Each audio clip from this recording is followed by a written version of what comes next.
The parliamentary boundaries are changing. Even Gloucester Cathedral will now be part of the Forest of Dean if the plans go ahead. Does that make sense? There are plans to get rid of 50 MPs to slim down the House of Commons. But hang on a second before you start cheering.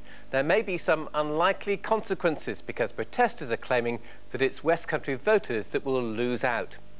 Let's just look at the proposals. Wiltshire and Dorset will end up with one fewer MP between them, and controversially, the plans include a seat which crosses the county line.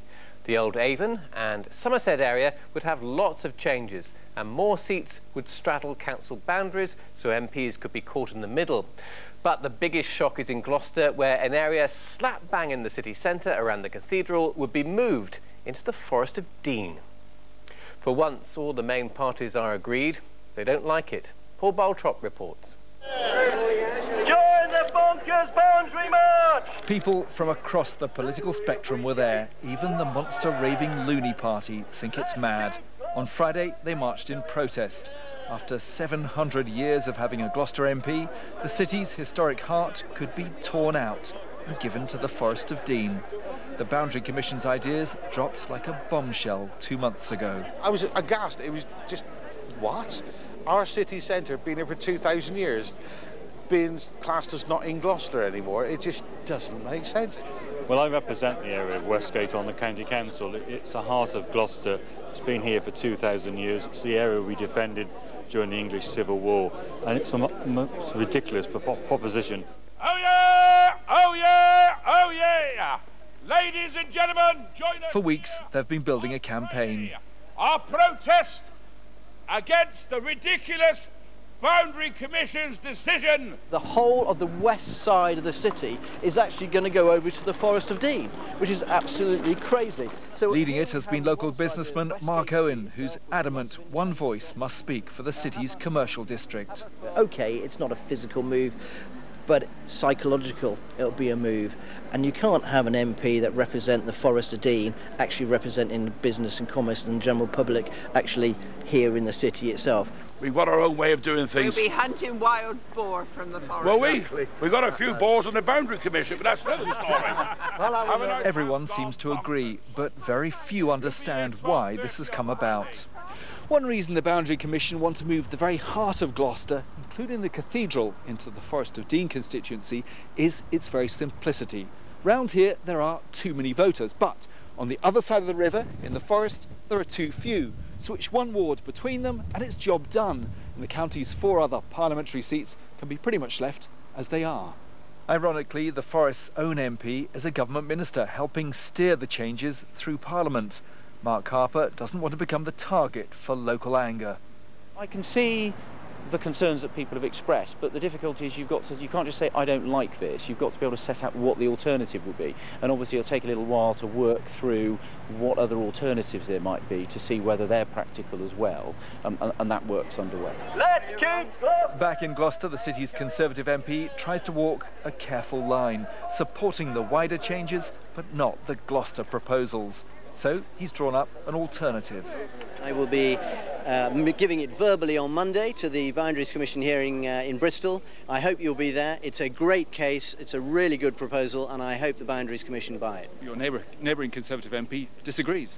The MP for Tewkesbury. Absolutely understandable. As somebody said once, he would, wouldn't he? And there's the rub. Other options for levelling out constituencies will also cause controversy. Some reckon the new rules are too restrictive. I think the legislation is just too mathematical. It's not taking into account local feeling and local sentiments. Tomorrow they'll have the chance to go face to face in this row when the Boundary Commission come west. 2 days of hearings will be held in Bristol. It could be pretty lively. I'm joined by the Conservative MP for South Swindon, that's Robert Buckland, and the former Labour MP for Stroud, David Drew. First of all, what's the government doing trying to get rid of 50 MPs? Just tell us the rationale. Well, the rationale is to equalise the number of people represented by each MP. At the moment, you have MPs representing as many as 80,000 or even more people in one part of the country, and yet MPs representing under 60,000 in another part. Does it matter? Yes, it does. I don't think that's fair. Well, there's two. For example, you represent Swindon South. Yes. Swindon North. Why do we need 2 MPs? Well, Swindon's a large town. I'm representing nearly 74,000 people, and Justin Tomlinson represents about 78,000 people. And yet there are other MPs in other parts of the country, no doubt doing a good job, but representing substantially less numbers. In particular, in Wales, there are MPs representing people. They manage it in the States, don't they? Where they, where they manage hundreds of thousands.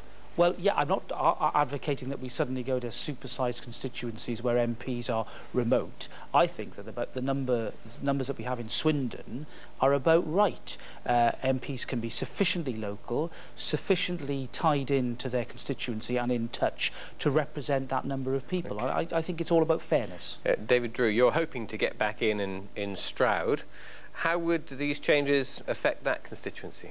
Well, 9 voters go from Stroud into the Cotswolds, so it's not a great change. Not huge then. But the real issue is, of course, what happens to Westgate Ward in Gloucester, where you get the nonsense that the cathedral, the centre of the city, the rugby club and so on and so forth are all being moved into the Forest of Dean, and that's caused huge resentment.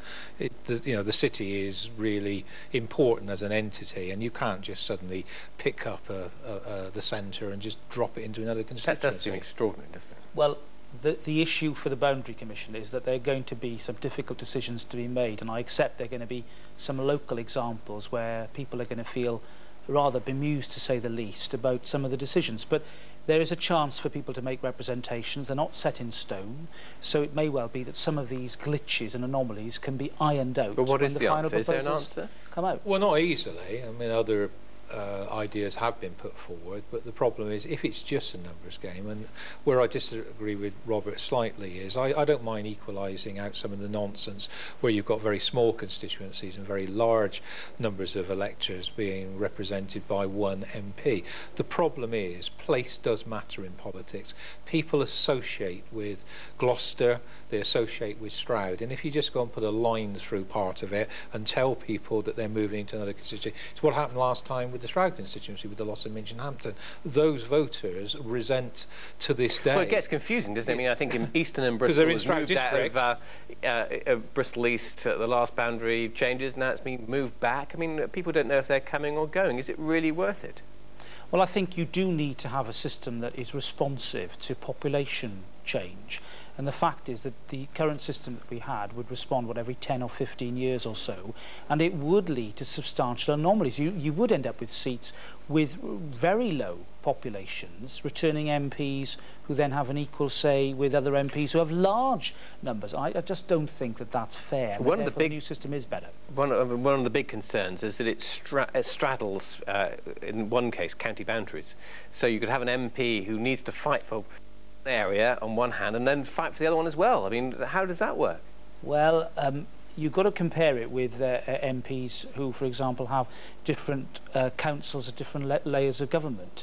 Having to deal with one body and then deal with another body at a different level. I don't think actually that that's too much of a problem. There are plenty of examples where county boundaries are already crossed. I think it's the knack of a good MP to make sure that he or she is reflecting a swathe of opinion. The problem is, wherever they are. As much as Gloucester is a complete anomaly, I would love to be at the Boundary Commission inquiry hearing for Devon and Cornwall. Okay. The MP there is going to be in an impossible position. Okay. Interestingly, though, of course, the boundary changes will benefit the Conservatives. Well, who knows? So you must be very pleased. Well, there are a couple of Conservative seats that will disappear, and I'm pretty sure some of my colleagues are going to have to be fighting each other to get nominations. So I'm not sure that it favours anybody in particular. All right, but don't go away and don't fight because it's against health and safety rules. More on that in just a moment or two. We'll talk about that. Thank you.